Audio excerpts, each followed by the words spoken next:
Thank you. Senator Thune. Thank you, Mr. Chairman. And I want to congratulate you on your distinguished service in the United States Senate and also for your great work over the years on energy issues. Your leadership is going to be missed around here, and I'm pleased that we have the opportunity to do one last energy-related hearing before you leave.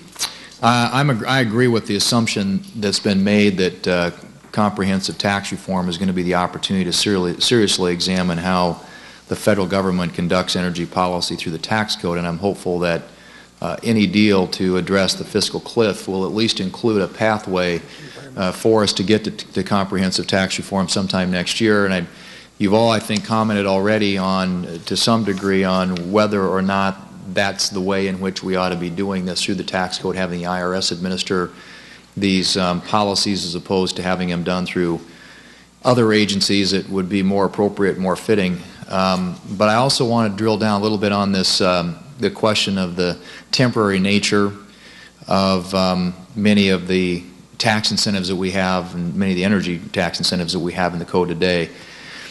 A lot of these things get underutilized, has already been noted, by the sector that they're supposed to benefit simply because they have this on-again, off-again nature. And I'm wondering what your thoughts are with regard to whether we would be better off, instead of having numerous targeted incentives that expire periodically, moving toward instead a limited number of longer-term technology-neutral incentives. And I know, Mr. Wagner, you mentioned in your testimony the 179D tax deduction and how that falls into this category of being underutilized because of this temporary nature. But anyway, your thoughts about technology-neutral incentives applied over a longer period of time so you address the economic certainty issue that's been gets raised so many times over and over again, as opposed to these little niche boutique type approaches that we have in terms of policy today. So I thank you for that question, and I think that the duration and creating certainty for small businesses and projects is really a critical aspect of the effectiveness of any tax policy. In an industry like the home performance industry, where companies are also making investments and ramping up their own businesses, these are longer payback periods, and so uncertainty really plays into a role as the business community is evaluating making these investments to actually transition their businesses. We also strongly support performance-based incentives as technology and business model neutral, so that we don't have to continually be revisiting tax code and making adjustments to individual technologies. And quite frankly, none of us can really predict what technologies are going to emerge or what makes the most sense for any individual building. So it becomes the great equalizer. And fundamentally, whether it's residential, commercial, or renewables for that matter, we're talking about valuing either the production or the savings as a resource, and fundamentally that's about what emerges at the meter, not the individual technologies that get us there.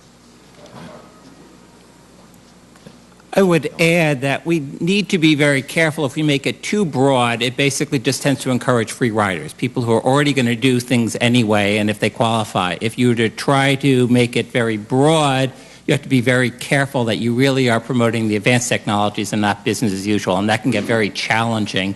It's probably a little easier in the residential commercial sectors. We have two bills here that are performance-based, based on the baseline for the current home. But for places like industry, for places like equipment, heating, cooling equipment, those baselines always change, and you need to allow for that, or else you're just going to get high costs, high free riders without a lot of impact.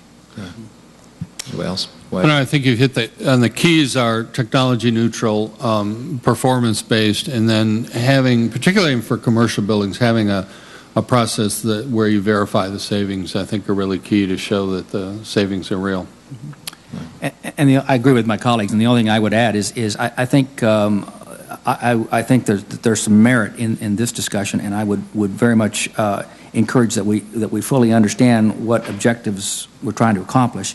And more importantly, I think there's an opportunity to aggregate lots of what I would call distributed and smaller type of improvements, but when aggregated and allows the private sector to make investments that they can ensure some reasonable returns on investment, that would be then the ingredients for success. So it really is about unleashing the market capital in a way that can move that marketplace. One more question, Mr. Chairman. Is that Right ahead. if I could just as sort of a follow-up to that, ask if you have any ideas about how Congress could better design incentives that could be phased out once they've helped to create a market.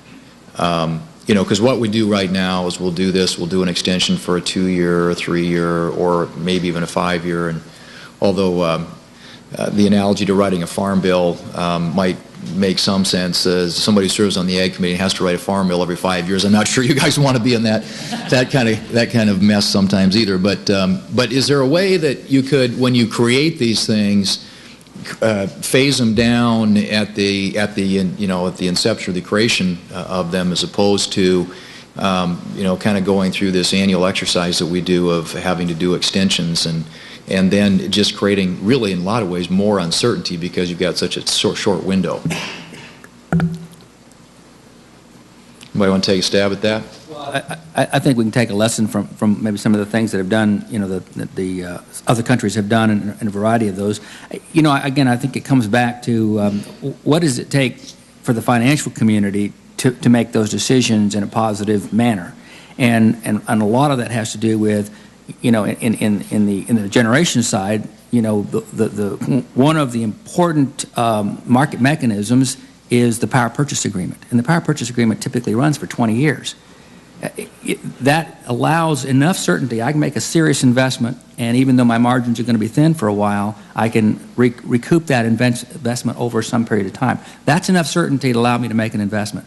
So I think whatever is designed needs to be fully cognizant of how the money flows and how the investors make decisions, and to the degree that instrument allows them to make a decision that they wouldn't otherwise make because of uncertainty, then I think you've got a successful mechanism. All right. I'd add 2 suggestions here. One, building on your first comment, when it comes to equipment, you could do a longer-term incentive but then delegate to the Department of Energy to periodically revise the qualification levels based on criteria that Congress has established so that it doesn't get out of date, but it could continue long-term and still have a lot of impact. The other thing you could do if you have 5-year incentives is you have 5 years and then a 3-year phase-down. And yes, you can continue to modify them, extend them further, but at least you have an orderly phase out as opposed to a cliff if Congress doesn't quite act in a timely fashion. Yeah, which is the normal experience. But my time has expired, Mr. Chairman. Thank you, and thank you all very much.